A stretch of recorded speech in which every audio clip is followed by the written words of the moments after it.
안녕하세요, 여러분. 우리 역사학개론, 역사교육론 중에서 개론적 측면 우리가 공부를 했는데요. 오늘 공부할 부분은 역사교육론 심화 강의로 이제 처음 시작하는 시간이 되겠습니다. 우리가 이제 개론에 있어서 기본적으로 알아야 되는 부분들을 우리가 이제 2월 달에 쭉 살펴봤고요. 이제 3월과 4월에 이어서 같이 심화적인 내용들을 공부하게 됩니다. 개론에서 다 못했던 이야기라든가 설명이라든가 아니면은 이런 부분을 조금 더 구체적으로 알면 좋겠다 하는 것들을 우리가 이제 설명을 하려고 해요. 시간상으로는 뭐 그렇게 적은 시간은 아닙니다. 겉으로 볼 때는 적어 보이지만 일반적으로 우리가 이제 같이 기존에 해왔던 시간들을 좀 더 이렇게 쪼개서 이렇게 이제 공부를 하는 거고요. 그래서 우리가 총 16시간에 걸쳐서 이제 역사 교육론의 심화 과정들을 공부하게 되고요. 그 다음에 이제 5월과 이제 6월이 되면 좀 더 실천적인 문제에 접근을 해서 이런 문제들을 어떻게 풀 것인가, 그리고 어떤 사례들을 좀 더 공부해 볼 것인가, 그리고 이제 또 논문이라든가 최근에 어떤 연구 경향 이런 것들을 통해서 좀 더 예측 가능한 문제들을 좀 찾아보려고 합니다. 예, 그렇게 하고 이제 또 7, 8월 이때는 이제 기출문제로 해석을 해서 이 다양한 문제가 나올 수 있기 때문에 이런 과정 속에서 어떻게 답을 도출할지 이런 것들을 차례대로 공부를 하려고 해요. 그랬을 때 우리가 기본적으로 이제 심화 과정까지 배우면 기본적인 이론은 어느 정도 배운다라고 생각을 합니다.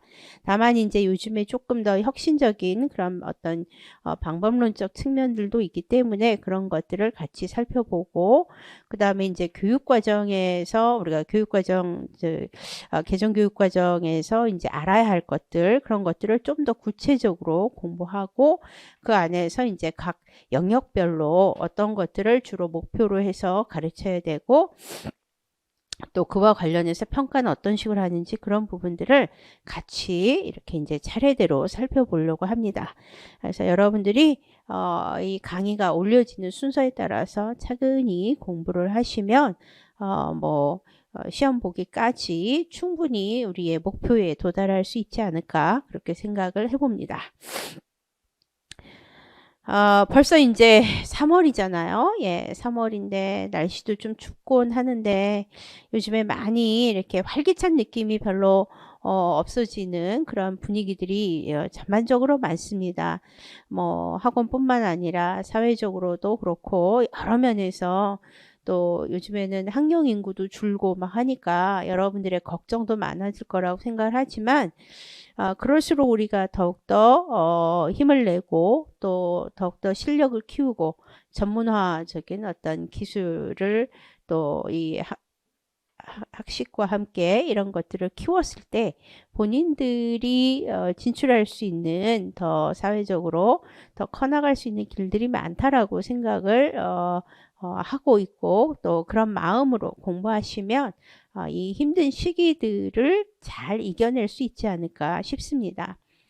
우리가 학원뿐만 아니라 이런 어떤 입시, 우리 임용에 있어서도 이런 모든 것들이 그런 어떤 흐름을 타거든요. 예. 어떤 과목이 어떤 때는 되게 또 인기를 끌었다가 어떤 때는 또 조금 하락했다가 또 어떤 직업이 상승하고 어떤 직업이 또 잠시 하락하고 이러면서 사이클이 돌기 때문에 현재의 이 교육계가 좀 어려운 측면들이 있는데 이게 오래 가지는 않을 거라고 봐요.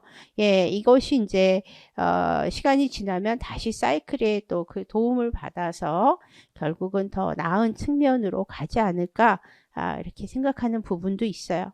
어떤 일이든 굴곡이라는 게 있기 때문에 그 시간들을 얼마만큼 잘 이겨내고 버틸 거냐, 이게 사실은 중요하다고 봅니다. 우리가 지금 이 힘든 시간들을 잘 이겨낸다면 여러분들이 원하는 선생님이 되고 학생들을 또 가르치고 그러면서 여러분들의 지위나 또 급여나 여러 가지의 그런 어떤 복지적인 측면이 또 굉장히 커 나갈 거라고 생각을 하기 때문에 여러분들 지금 당장의 눈앞에 어떤 이익이라든가 이런 것만 보지 마시고 우리가 좀 더 거시적인 측면에서 바라보고 할 수 있었으면 좋겠습니다. 우리가 교육이라는 것은 어떻게 보면은 안정적인 직업 때문에 근시안적으로 선택해서 하는 경우도 있지만 그런 경우에는 생각보다 그렇게 오래 가지 못하죠. 교육도 어느 정도의 우리가 소명의식이라는 게 있고 그런 걸 가지고 시작하신 분들이라면 얼마든지 이 힘든 시간을 그래도 잘 이겨내면서 견딜 수 있지 않을까. 그리고 그런 분들이 반드시 존경받는 사회가 다시 돌아올 거라고 항상 생각하고 있기 때문에 여러분들 힘내시고 공부하는데 자부심 가지고 공부하시면 좋겠습니다. 자, 우리 1장 역사학의 성격과 역사 연구 방법론적인 측면에서 못다한 얘기들 좀 살펴보고요.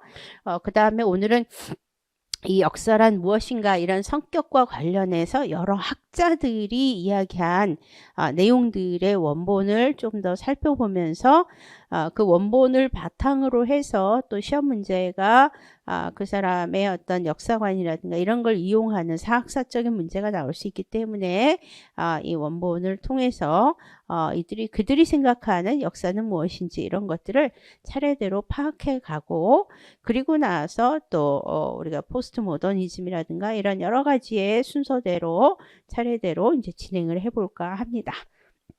자, 먼저 역사학의 성격 부분입니다.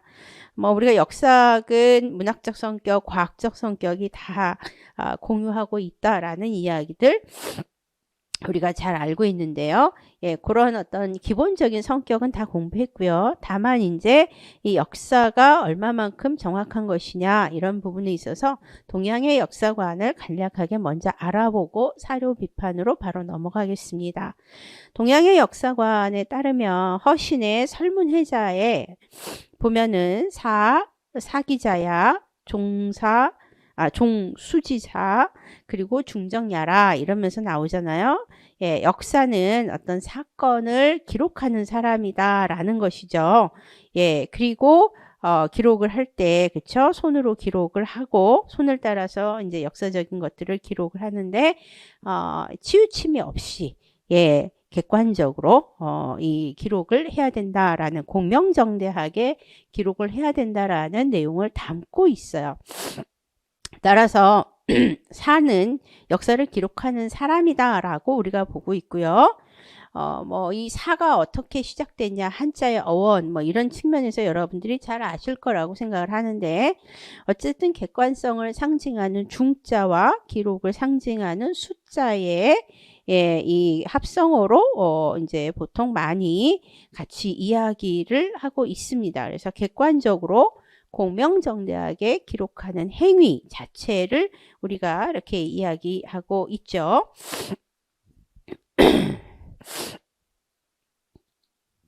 자, 그랬을 때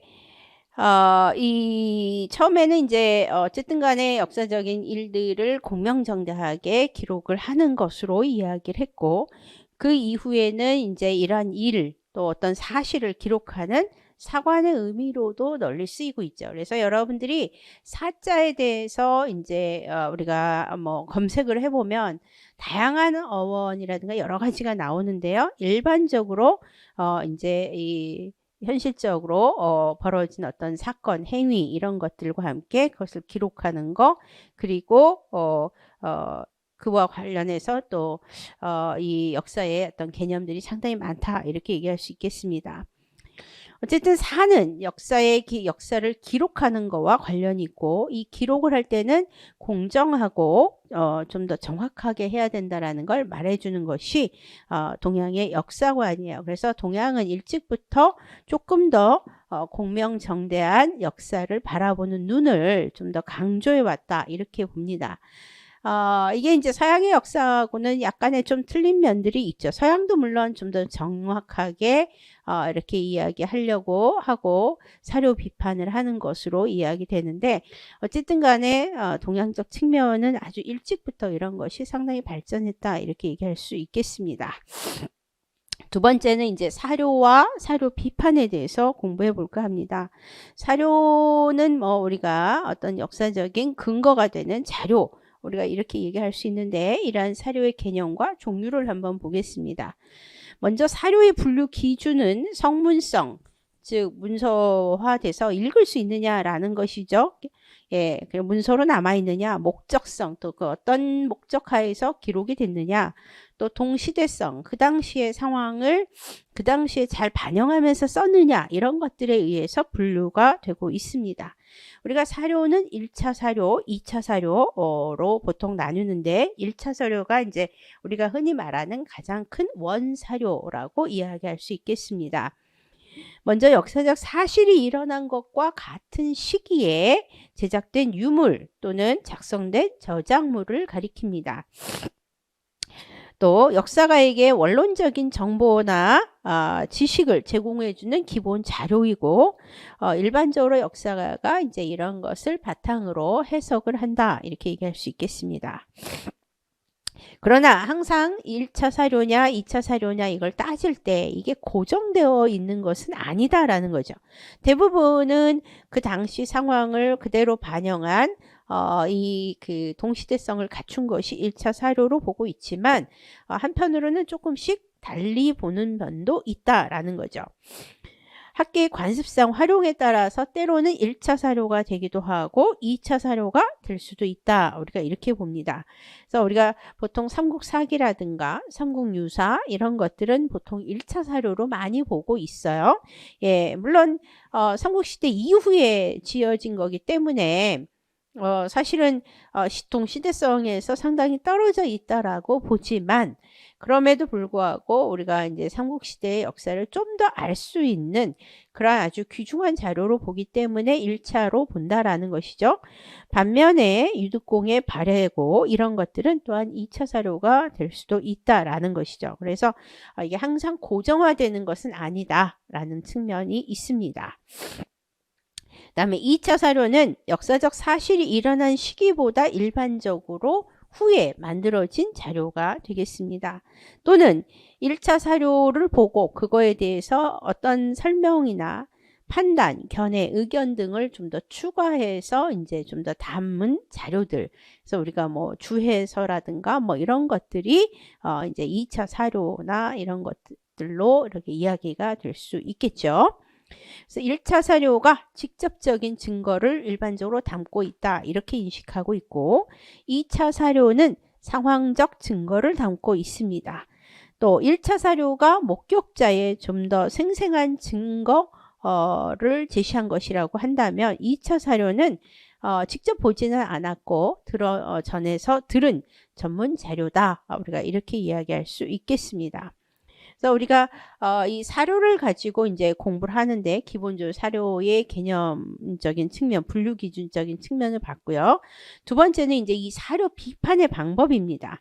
이게 이제 재작년에 시험에 나왔었는데요. 사료 비판에는 또 이 외적 비판과 내적 비판으로 이제 나뉩니다.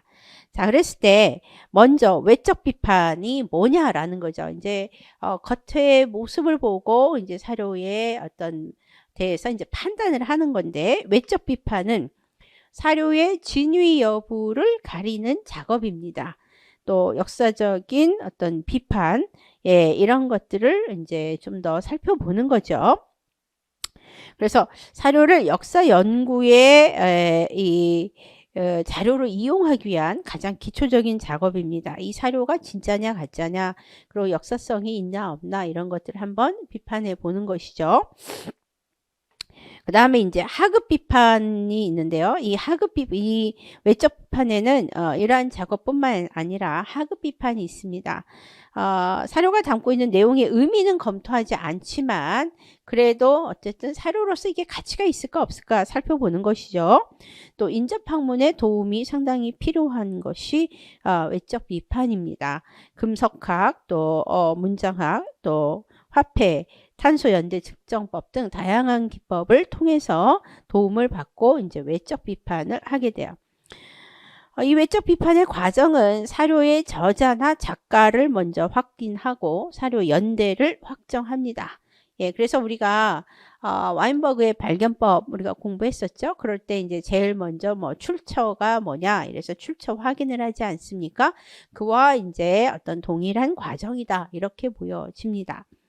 또 원저작의 보존 상태를 검토해 봅니다.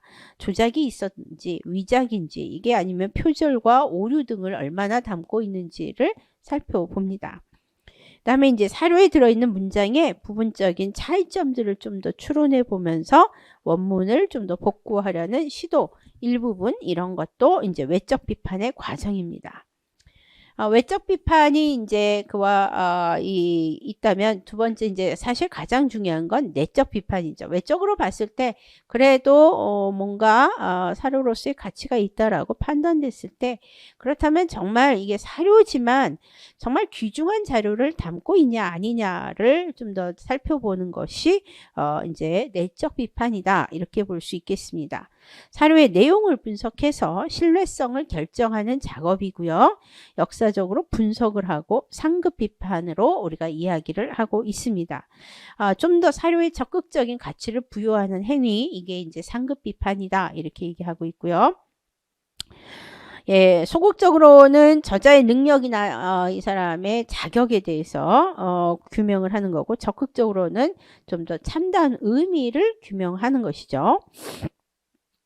자, 그랬을 때 내적 비판의 종류에는 텍스트 비판, 문맥 비판이 있는데 자, 요게 이제 시험에 좀 나왔었죠. 자, 먼저 텍스트 비판을 한번 보면 예, 이 내적 비판에서 사료의 신뢰도를 결정하는 이제 작업입니다. 그래서 소극적인 의미하고 좀 더 연결이 되어 있고요.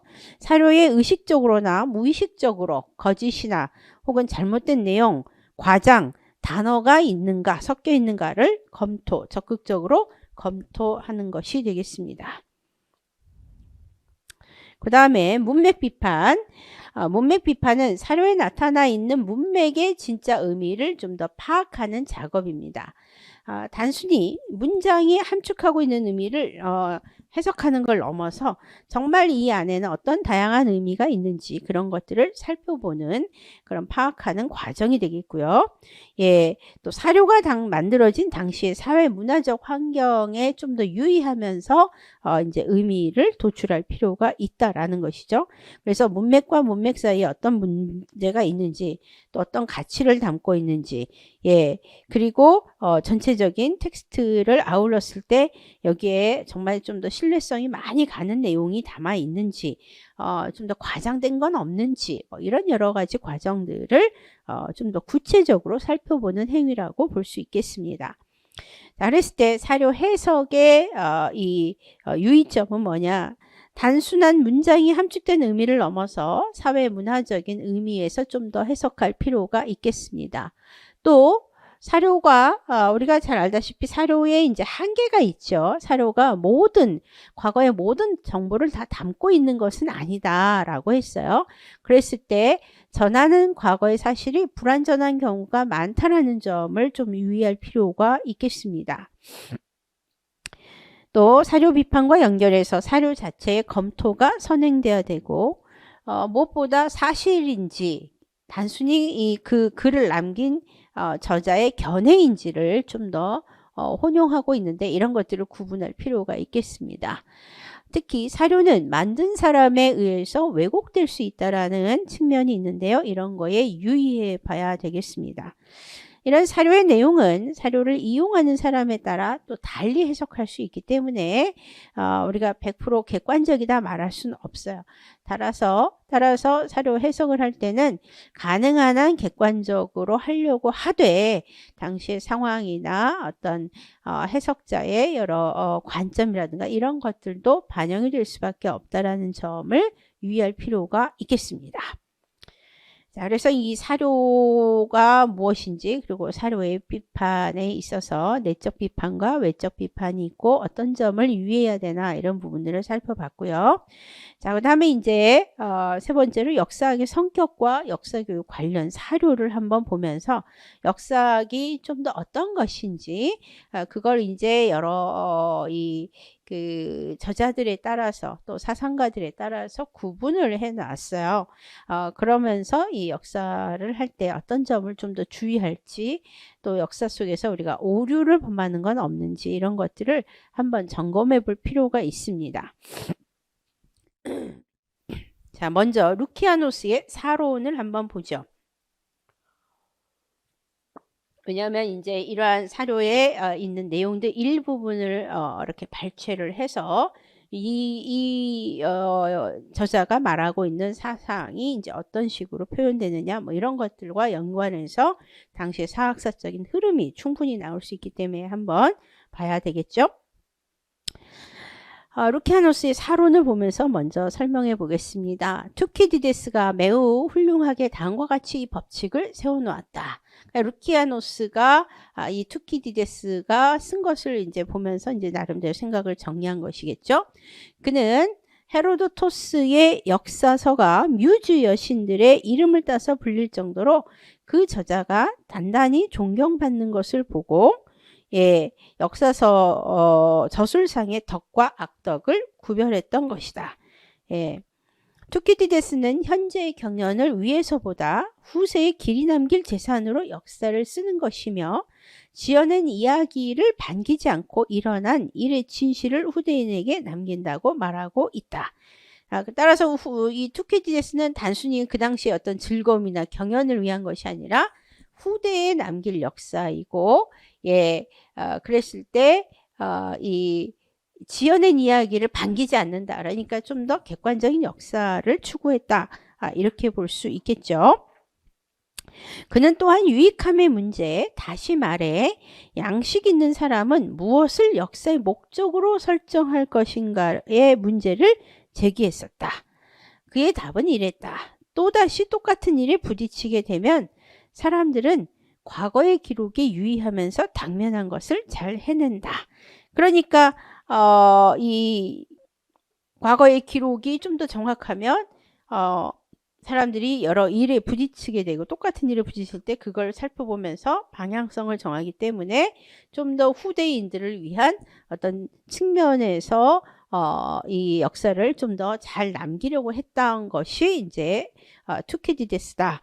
우리가 이렇게 볼 수 있는 거죠. 자, 다음 역사가의 임무는 일어난 일을 엄하게 보여주고 아주 명백하게 드러내는 것, 그것이 제1의 목표이다. 역사가의 단 하나의 과제는 행해진 대로 말하는 것이다. 자, 그랬을 때 역사가가 있는 그대로 최대한 그렇게 이 글을 써줘야 된다라는 거죠. 이 한 가지만이 역사의 고유한 것으로 오직 진실을 위해서만 희생해야 한다. 누군가 역사를 쓰려 한다면 그는 다른 모든 것에는 개의치 말아야 한다. 하나의 엄한 기준은 현재의 이 정중이 아니라 현재의 청중이 아니라 후일 그가 쓴 것을 접할 사람들에 유의해야 한다는 것이다. 결국 역사는 후대에게 남겨질 거고 이 역사를 그 후대인들이 접하기 때문에 그들에게 좀 더 정확한 걸 알려주기 위해서 글을 쓰도록 유의할 필요가 있다라는 걸 이야기하고 있습니다. 다음 역사가는 바로 이런 사람이 되어야 한다. 두려움 없고 매수되지 않은 자유로운 사람, 표현의 자유와 진실을 사랑하는 사람, 그리고 희극 작가가 말하듯 무화과를 무화과로, 여물통을 여물통이라 부르는 사람, 애증에 휘둘리지 않고 연민, 수치, 굴욕에 구애받지 않는 사람, 한쪽에 응분의 것 이상을 인정하지 않을 만큼 모든 이에 선의를 가진 공정한 재판관, 그리고 자신의 책 속에서는 이방인이요 불편부당하며 자율적이고 섬기는 군주가 없는 사람. 이 사람, 저 사람의 의견을 고려하지 않고 무슨 일이 일어났는가를 말하는 사람. 그런 사람이어야 한다. 그러니까 굉장히 객관적이고 중심이 바로 잡힌 사람이어야 한다라는 거죠. 무엇보다 역사가는 청명하고 반짝거리며 정밀하게 중심이 잡힌 사물의 형태를 그대로 보여주는 거울 같은 마음을 가져야 한다. 결코 뒤틀리거나 변색시키거나 왜곡하지 말고 그대로 보여주어야 한다라는 거야. 그러니까 우리가 이것을 보면은 말 그대로 어떻게 보면은 랑케식의 역사관이나 이런 것들을 생각하게 돼요. 그래서 우리가 랑케하고 랑케가 좀 더 투키디데스의 모습을 많이 닮았다 이렇게 많이 보는데, 사실은 이런 내용이 이 루키아노스라는 사람이 이제 2세기 2세기 중엽에 이제 이 글을 저술하는데, 이미 그 전부터 역사를 쓰는 사람들은 객관적인 측면으로 좀 더 공정하게 역사를 대해야 된다라는 걸 이야기한 것이죠. 그러니까 사실은 어떻게 보면 랑케가 새로울 것은 별로 없다 이렇게 보여질 수도 있습니다. 자, 다음에 최상의 역사 서술은 다음에 두 가지 가장 중요한 조건을 구비해야 한다. 최고의 역사 서술이 되려면, 최상의 역사 서술이 되려면 뭘 구비해야 되냐? 정무에 대한 이해와 표현력이 바로 그것이다. 정무, 어떤 이해를 정확하게 알아야 돼요. 그리고 표현을 잘 해줘야 되죠. 그래서 우리가 랑케가 역사는 이제 객관적으로 쓰되 동시에 객관적으로 연구하되 예술적으로 표현해야 된다 이렇게 얘기했는데, 그게 이제 바로 이것과 일맥상통한다 이렇게 보여집니다. 앞의 것이 가르칠 수 없는 천부적인 것이라면 뒤의 것은 상당한 훈련, 끊임없는 노력, 그리고 옛사람의 모방을 통해 익힐 수 있는 것이어야 한다. 따라서 이 두 가지는 기술과 무관하고 내가 조언할 필요도 없는 것이다. 정보를 이해하는 건 어떻게 보면 타고난 것이라는 거죠. 반면에 표현, 역사 속에 이제 표현을 해야 되는데, 그런 것은 끊임없이 훈련하고 노력을 통해서 이루어지는 거다 이렇게 얘기할 수 있겠습니다. 그다음 역사가의 정신은 장엄하고 고양된 상태가 되는 한 시적인 맛을 지니고 풍겨야 한다. 특히 전투 대형과 지상전이나 해전을 묘사할 때 그래야 한다. 왜냐하면 이거는 이제 그냥 몇 척의 배가 어떻게 싸웠다 이렇게만 얘기하면 너무 건조한 역사가 되잖아요. 근데 이걸 생생하게 묘사하고 이러면 좀 더 흥미롭고 사람들이 그 사건에 대해서 더 알고 싶고 그러기 때문에 좀 더 그런 어떤 능력이 더 필요하다라는 거죠. 이런 부분에서. 그때는 역사가의 작은 돛에 시로부터 불어오는 순풍을 받아 배를 파도 꼭대기까지 높이 끌어올려야 하기 때문이다. 허나 그럼에도 불구하고 그가 쓰는 말은 땅 위를 걸어야 한다. 그런데 그가 쓰는 말은 땅 위를 걷는다는 말은 그만큼 현실적인 측면의 단어를 써줘야 이해를 할 수 있다 이렇게 볼 수 있는 것이죠. 이야기 내용의 아름다움과 성담에 맞게 높이 오르되 가급적 그 내용과 비슷해야 하고 지나치게 낯설게 꾸미거나 기분에 도취된 것이어서는 안 된다. 이 경우 가장 큰 위험은 힘이 넘쳐 시의 경 속으로 휩쓸려 들어가는 것이다. 그럴 때는 무엇보다 재갈을 물어 정신을 차려야 한다. 정신은 말을 타고 있고 표현은 걷는데 보조를 맞추되 뒤처지지 않도록 말 안장을 잡고 있어야 한다. 이렇게 이야기했어요. 그래서 이것은 이 루키아노스가 이제 서기 2세기 중엽의 역사를 어떻게 쓸 것인가를 저술했고, 이 사람이 이제 시리아 출신의 로마인으로 법률가로 훈련을 받고 강연을 하면서 살았다. 그러면서 이 사람이 이제 이 당시에 나오는 역사서에 대해서 이제 여러 가지 비판을 하면서 좀 더 객관성 있게 역사를 표현해야 되는 게 아니냐. 이런 것들을 이야기한 거고요. 이것을 이제 사료로서 남아 있어서 해제를 한 것입니다. 왜냐하면 로마 시대 때는 이제 그 교훈으로서의 역사 이런 걸 많이 강조하다 보니까 그때 이제 역사서가 사실 많이 등장을 해요.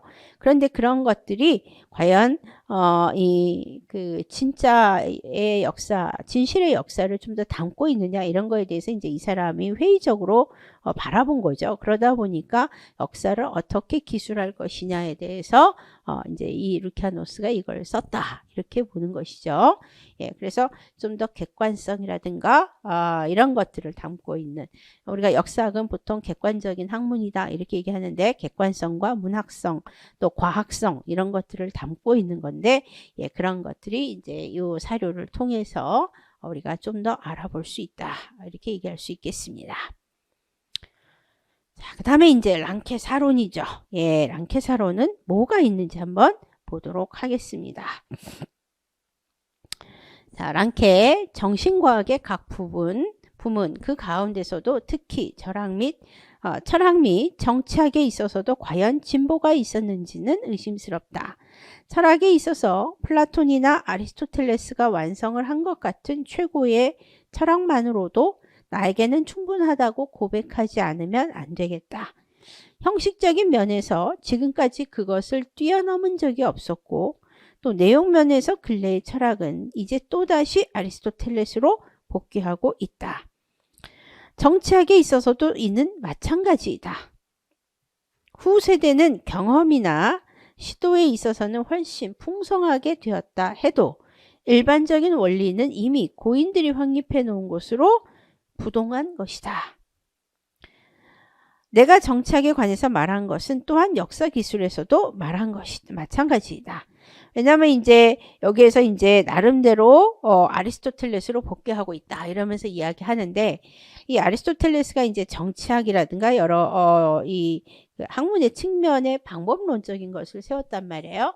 그러면서 좀 더 논리적이고 정확한 기술 이런 걸 외쳤는데 그게 정치뿐만 아니라 역사에서도 그대로 적용돼야 된다라고 보는 입장인 거예요. 자, 내가 정치학에서 말한 건 역사 기술에서도 마찬가지다. 즉 아무도 투키디데스보다 뛰어난 역사가라고 자부할 수는 없다. 그래서 아까 말한 대로 투키디데스가 좀 더 우리가 객관적 서술, 비판적인 서술, 과학적인 서술의 측면, 그래서 역사학을 좀 더 학문화 시키는 데 기여했다라고 보고 있고 그래서 그 투키디데스의 사학적인 측면에서 방법론적 측면에서의 이 장점 이런 것들 기여한 점이 시험에 나왔었어요. 역사교육론에서. 예, 그렇기 때문에 이런 측면들을 좀 더 알아야 되겠고 이런 투키디데스의 장점을 좀 더 받은 것이 이제 랑케다 이렇게 보는 것이죠. 그러나 어떤 면에서 볼 때 나 자신은 역사 기술에 있어서 고인과는 좀 색다른 임무를 수행할 수 있다고 자부하고 있다. 그것은 우리들의 역사가 고인의 그것보다도 한층 풍부한 흐름을 갖고 있기 때문이다. 사람들은 역사에다가 미래의 유익함을 위해 과거를 판단하고 당대 사람들에게 훈계하는 임무를 부여해왔다. 그러한 높은 임무를 현재 쓰고 있는 이 책에서는 시도하지 않는다. 그것은 단지 그것이 본래 어떤 상태에 있었는가를 보여주고자 할 뿐이다. 자, 무조건 이 말이 나오면 이거는 무조건 랑케예요. 랑케 사학의 아주 핵심이죠. 이게 아주 랑케 사학의 핵심입니다.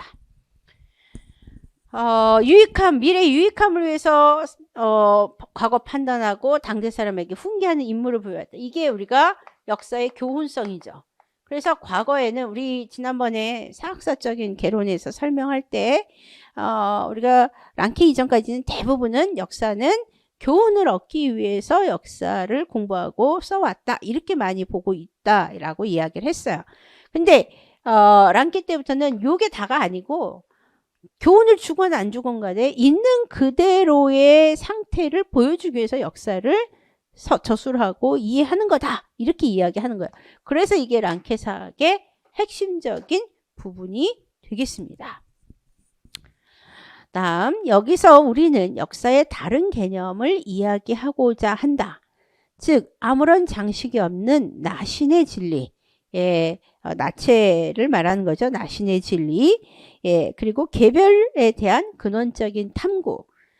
그 나머지는 신이 명하는 대로 신은 안 되고 1.1핵이라도 허구는 절대 안 되는 그런 역사를 써야 한다라고 했어요. 신은 안 된다라는 말은 막 시적으로 쓰면서 이렇게 시가 이렇게 많은 걸 함축하면서 꾸며내는 그런 부분이 있잖아요. 그러면 안 된다는 거예요. 꾸며내도 안 되고 허구도 절대 안 된다. 이렇게 이야기하는 거예요. 그 다음 나는 동시에 나 자신을 말살하고 오로지 강력한 힘을 나타내는 사건으로만 이야기하기를 원했다. 예, 나 자신을 말살한다는 건 내 생각이 들어가면 안 된다. 개입되면 안 된다라는 것을 의미하는 것이죠. 진짜 역사가를 만들기 위해서 나는 두 개의 자질이 필요하다고 생각한다. 그 첫 번째 자질은 개별. 그리고 그 개별 자체에 관심을 갖고 즐거움을 느껴야 한다는 것이다. 개별이라는 건 어떤 개인성, 말 그대로 개체성이죠. 개체성. 그리고 그 개체, 즉 하나하나의 개체에 좀 더 관심을 가지는 거. 이게 필요하다라고 이 사람은 보고 있어요. 역사는 또한 예술이기도 하다는 점에서 모든 다른 학문과 구별된다. 예, 그래서 우리가 역사가 과학성, 문학성, 그래서 문학성적인 측면이 예술하고 연관돼 있다. 그래서 우리가 예술성 강조하는 게 랑케 사학에서도 아주 강조되고 있죠. 역사는 수집하고 발견하며 탐구한다는 점에서는 과학이지만 발견된 것과 인식된 것을 다시 짜맞추어 서술한다는 점에서는 예술이다. 이 사람이 객관적으로 나름대로 자기 자신을 죽여가면서 연구해가지고 글을 쓸 때는 이왕이면 좀 더 표현력도 아름답게 좀 해야 된다라고 보는 거예요. 그래서 예술적인 측면으로 이야기한 거고요. 다른 학문은 발견된 자체를 기록하는 데 만족한다. 그렇지만 역사는 이러한 재창작 능력을 갖추고 있어야 한다. 이렇게 이야기를 했어요. 그래서 우리가 랑케사학의 어떤 측면을 이제 이야기했고요. 다음, 역사의 과제는 국가의 본질을 일련의 이전 사건에서 명백하게 밝히고 그것을 이해하게 하는 데 있지만 정치에서는 생겨난 이해와 얻어진 인식에 따라 그것을 더 발달시키고 완결하게 하는 것이다. 과거에 관한 지식은 현대에 관한 알 없이는 불완전하다. 현대에 관한 이해는 이전 시대에 관한 지식 없이는 있을 수 없다. 한쪽은 다른 쪽에게 두 손을 내고 있다. 한쪽은 다른 쪽이 없으면 결코 존재할 수도 없고 또 완전하게 될 수도 없다. 그래서 우리가 역사와 정치의 관계를 이제 이야기한 건데, 정치는 지식이 있으면 어떤 인식이 있으면 그걸 더 발달시켜서 현재 적용하는 측면을 이야기하는 거고, 그걸 하려면 이미 기본적인 지식이 있어야 되니까 그 기본적인 지식을, 과거에 대한 지식을 알려주는 건 역사다. 이렇게 이야기를 하는 거죠. 나 자신은 스스로에 의해 묘사되고 있는 대담한 샤를과 루이 11세 같은 인물들이 결코 생존한 바가 없었다는 사실을 확인하게 되었다. 나는 그가 이야기 속에 철저하게 비역사적인 내용을 담고 그렇게 하여 마치 그 사건이 내용을 신봉하는 것처럼 오도한 것에 대해서는 용서할 수가 없었다. 자, 이건 뭐냐 하면 우리가 보통 대담공 샤를 그리고 루이 11세 막 이런 거 이야기하지만 이 스코트라는 사람이 이들을 묘사할 때 엄청 이렇게 되게 뛰어나고 이렇게 위인인 것처럼 설명했는데 그런 거를 자기가 찾아봤지만 없다라는 거예요. 그러니까 어떻게 보면은 이 역사를 서술한다고 했는데 말도 안 되는 뻥을 쳤다 이 얘기죠. 쉽게 말하면. 근데 그런 건 말도 안 된다라는 거예요. 이 사람은. 비교 과정을 통해 나는 역사적 전승이 역사 소설의 허구보다 한층 더 매력 있고 어떤 경우에는 더 흥미가 있다는 점을 확신하게 되었다. 나는 소설적 허구에서 완전히 눈을 떼고 내 저작에서는 모든 조작과 날조를 피하고 엄격히 사실에 충실할 생각을 품게 되었다. 그러니까 자기는 굉장히 엄격한 사실에 근거해서 글을 쓰겠다라는 거죠. 그래서 이게 랑케가 이제 젊은이라는 세계사 이런 데서 나오는 랑케의 역사관적인 측면을 이야기합니다. 그래서 우리가 랑케가 역사를 과학이자 예술이라고 이야기한 것이기 때문에 왜 과학이라고 얘기했는지 또 왜 예술이라고 얘기했는지를 좀 더 알 수 있는 우리가 내용이다. 이렇게 볼 수 있겠습니다. 자, 그 다음에 이제 콜링우드. 자, 우리가 콜링우드 하면, 우리가 현재의 역사성 이런 거 강조하고 있고, 또 콜링우드가 강조한 게 이제 우리 그 재현이라는 방식, 예, 이런 거 굉장히 강조했죠. 그래서 콜링우드는 보통 사상의 역사, 예, 그리고, 현재의 역사, 예, 이거를 강조한다. 예, 요거 우리가 이제 잘 알고 있어요.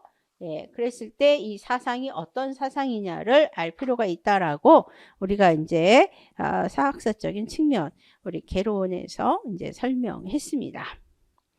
자, 그럼 콜링우드가 생각한 역사의 본질을 좀 더 읽어보도록 하겠습니다. 역사란 무엇인가? 역사는 무엇에 관한 것인가? 역사는 어떻게 진행되고 있는가? 역사는 무엇을 위한 것인가 같은 의문에 대해서 어느 정도 답변이 각각 다를 수 있다. 그러나 답변 간에 상이성이 있다 하더라도 대략적인 일치점이 있다. 사람들마다 역사에 대해서 생각하는 건 다를 수 있지만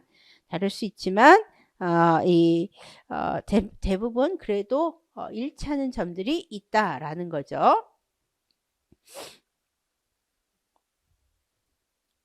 자, 역사는 신학이나 자연과학처럼 사고의 한 특수 형태이다. 예, 뭔가를 생각하는 거라는 거예요. 예, 뭔가를 생각하는 거. 역사는 신학이나 자연과학처럼 사고의 한 특수 형태이다. 그렇다면 이 특수 형태 사고의 본질, 대상, 방법, 가치에 대한 의문에 관해 다음과 같은 두 가지 자격을 갖춘 사람이 답을 해야 한다. 첫째, 답변자는 이와 같은 사고 형태에 관해 경험을 가진 사람으로 역사가여야 한다. 예, 즉 역사가 갖고 있는 어떤 특수성이 있기 때문에 여기에 답하려면 역사가가 답을 해줘야 된다라고 보는 거예요. 어떤 의미에서 볼 때 오늘날 우리 모두가 역사가이다. 교육을 받은 모든 사람은 어느 정도 역사적 사고가 포함되어 있는 교육 과정을 통과하였다. 그러나 이 교육 과정이 사람들에게 역사적 사고의 본질, 대상, 방법, 가치에 대한 의견을 제시할 수 있는 자격을 부여하지는 못한다. 기본적인 교육받았다고 다 역사가가 되는 건 아니다. 이렇게 이야기하는 거죠. 이러한 제 의문에 대해 답변을 할 수 있는 자격을 갖춘 사람이란 역사적 사고에 대한 경험을 가지고 있을 뿐만이 아니라 그 경험에 대해서 성찰을 할 수 있는 사람이다. 즉, 그 사람은 역사가일 뿐만 아니라 철학자이기도 해야 한다. 단순하게 역사적으로 사고 이렇게 생각했다고 해서 되는 게 아니라 그걸 좀 더 깊이 성찰할 수 있는 사람이어야 한다라고 보는 거예요. 그리고 철학적 사고에는 역사적 사고의 제 문제에 대한 특별한 관심이 포함되어 있어야 한다. 자기 자신의 역사적 사고에 대해 이같이 성찰할 수 없는 사람도 훌륭한 역사가가 될 수는 있다. 또 그와 같은 성찰을 할 수 없어도 훌륭한 역사교사가 될 수도 있다. 나는 오늘날의 역사가가 수용해야 할 것이라고 생각하는 4가지 의무에 대한 답변을 제시하고자 한다. 아까 같이 꼭 성찰력이라든가 이런 걸 갖고 있지 않아도 훌륭한 역사가 될 수는 있지만 그래도 제가 볼 때 이 4가지 정도는 갖추고 있어야 되는 게 아니냐라는 거야. 자, 그렇다면 콜링우드가 말하는 4가지는 뭐냐라는 거예요. 자, 첫 번째, 역사학은 일종의 조사 혹은 연구라는 내 생각에 대해 모든 역사가가 동의할 것이다. 문제의 초점은 역사학이 발생학적으로 볼 때 이른바 과학에 속한다는 것이다. 과학이란 의문을 제기하고 그에 대한 해답을 얻고자 하는 사고 형태를 말한다. 일반적으로 과학은 우리가 이미 알고 있는 것을 수집하는 것과 수집된 것을 여러 유형으로 배열하는 것으로 구성된다. 과학은 사물을 발견해내는 것이다. 이러한 의미에서 역사학은 일종의 과학이다. 그래서 우리가 일반적으로 역사를 발견으로 볼 거냐 발명으로 볼 거냐 이렇게 많이 역사학 성격 이야기할 때 발명으로 보는 게 포스트 모더니즘이라고 이야기했고요. 예, 발견이라고 보는 게 기본적인 역사학자들의 어떤 많은 생각이다 이렇게 보는 거죠. 과거에 어떤 사실이 있었고 그게 숨겨진 것을 찾아내서 발견해서 우리가 그걸 알아가는 거, 이걸 역사라고 보는데 콜링우드도 그렇게 생각한다라는 거야. 둘째, 어떤 과학이 다른 과학과 구별되는 것은 그것이 각각 다른 종류의 사물을 발견해내고 있다는 데 있다. 역사학은 어떠한 종류의 사물을 발견해내는가? 나도 과거에 이미 행해진 인간의 행위라고 답변한다. 셋째, 역사학은 증거의 해석으로 진행된다. 증거가 무엇인가에 대한 답변이 어떻게 되든지 간에 역사적 과정이나 방법은 본질적으로 증거를 해석하는 것으로 성립된다는 것에 대해 역사가들은 동의할 것이다. 그러니까 어떤 증거를 해석할 수 있는 사람이어야 되고, 예, 또 역사적인 어떤 사실을 발견할 수도 있어야 되고, 예, 그 다음에 이제 넷째, 역사학의 목적은 무엇인가에 대한 나의 대답은 인간의 자기 인식을 위한 것이라는 것이다. 인간이 자기를 인식한다는 것은 단순히 자기의 개인적 특성, 즉 타인과 자기를 구별하는 것을 인식한다는 것을 의미하는 것이 아니라 인간으로서 자신의 본성을 인식한다는 것을 의미한다. 너 자신을 알라는 말이 갖는 의미는 첫째, 인간이란 무엇이냐를 알라는 것이고, 둘째, 너는 어떤 종류의 인간인가 하는 것을 알라는 것이며, 셋째, 즉 다른 사람이 아닌 너는 어떠한 인간인가라는 것을 알라는 것이다. 너 자신을 알라는 말이 갖는 의미는 내가 무엇을 할 수 있는가 하는 것을 알라는 것이다. 또 그가 무엇을 할 수 있는지는 그가 그것을 하려고 노력하기 이전까지 아무도 모르므로 인간이 무엇을 할 수 있는가를 해결할 수 있는 유일한 단서는 인간이 무엇을 행해왔는가 하는 것이다. 역사의 가치는 그래서 여기 나오죠. 인간이 무엇을 해왔는가 그리고 인간이 무엇인가 하는 걸 우리에게 가르쳐 준다는 데 있다. 이렇게 얘기했어요. 그래서 이 콜링우드가 생각하는 어떤 역사관적인 측면을 이야기했고, 그랬을 때 우리가 콜링우드의 생각을 일반적으로 사상의 역사라고 하는데 이 사상의 역사가 어떤 내용인지 한번 보겠습니다. 역사가는 사건이 곧 행위라는 것을 명심하고 행위 속으로 파고 들어가서 생각하고 행위자의 사상을 밝혀내는 일에 주력해야 된다. 자, 요게 핵심이죠. 행위자의 사상. 그러니까 여기서 말하는 사상은 행위자, 어떤 역사적 행위가 있다면 이 행위자의 생각, 그 사람이 어떤 생각을 갖고 그 행위를 했는지 이걸 밝혀내는 게 역사가의 역할이다. 이렇게 보는 거야. 역사의 과정은 사상의 과정으로 된 내적 측면이 있는 행위의 과정이다. 그러므로 역사가가 탐구하는 것은 이러한 사상의 과정이다. 모든 역사는 사상의 역사이다. 자, 만약 이 문장이 나왔을 때, 이 글의 이 생각의 저자가 추구하는 역사적 사고의 방법을 쓰시오.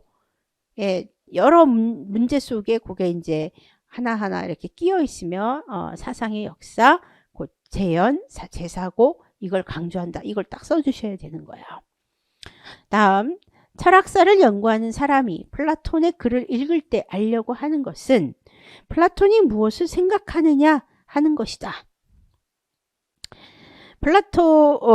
그의 사상을 알 수 있는 유일한 방법은 그의 사상을 역사가 자신이 생각해 보는 일이다. 마찬가지로 정치사가나 논쟁사가가 카이사르의 어떤 행위를 설명하려 할 때도 카이사르로 하여금 그런 행위를 하도록 결심시킨 그의 마음속의 사상이 무엇이는지를 찾아내려고 한다. 그래서 마음의 사상 굉장히 강조했죠. 역사가는 카이사르가 처해 있었던 그의 처지를 면밀히 살펴보고 카이사르는 그 처지를 어떻게 생각하며 그 처지에 처할 가능한 방도를 어떻게 생각하였던가를 자신이 직접 생각해 본다. 따라서 사상의 역사는 모든 역사는 역사가 자신의 마음속에서 과거의 사상을 재현시키는 것이라고 했어요. 그래서 이 사람이 강조하는 게 재현이에요. 그래서 이 부분을 잘 알아두시면 좋겠습니다. 그래서 이 역사학의 이상에서 콜링우드가 쓴 이 내용이 이제 요 안에 콜링우드가 쓴 역사학의 이상에서 이제 이 내용이 나온 거죠. 예, 그래서 이 부분들 좀 더 아시면 좋겠습니다. 그래서 이 콜링우드의 역사 개념, 사상의 역사와 현재 역사. 그래서 현재 역사, 사상의 역사 굉장히 강조하고 있다라는 점. 예, 그리고 사건을 일으킨 인물의 사상이 이게 이제 중요하다라는 점을 좀 더 알아두시면 좋겠습니다. 예, 그래서 어떤 것을 굉장히 강조했는지를 보면서 구분을 해야죠. 만약에 크로체의 생각과 그것도 시험에 아주 예전에 나온 적이 있어요. 크로체의 생각과 콜링우드의 생각을 이렇게 서술해서 이건 누구의 어떤 차이가 있는지 그걸 서술하시려면 이게 역사가의 사상인지 역사적 행위를 한 사람의 사상인지 요걸 구분하는 것들이 시험에 나올 수 있고 사학사적인 측면이 시험에 안 나오다가 한동안 안 나오다가 올해 또 나왔었죠. 그러니까 앞으로 더 나올 가능성도 또 다시 한번 나왔다는 건 나올 가능성이 있다라는 거거든요. 그래서 여러분들이 꼭 잘 알아두시면 좋겠습니다. 자, 그럼 우리 조금 쉬고 EH 칸은 역사를 또 어떻게 보는가 계속해서 보도록 하겠습니다. 자, 쉬겠습니다.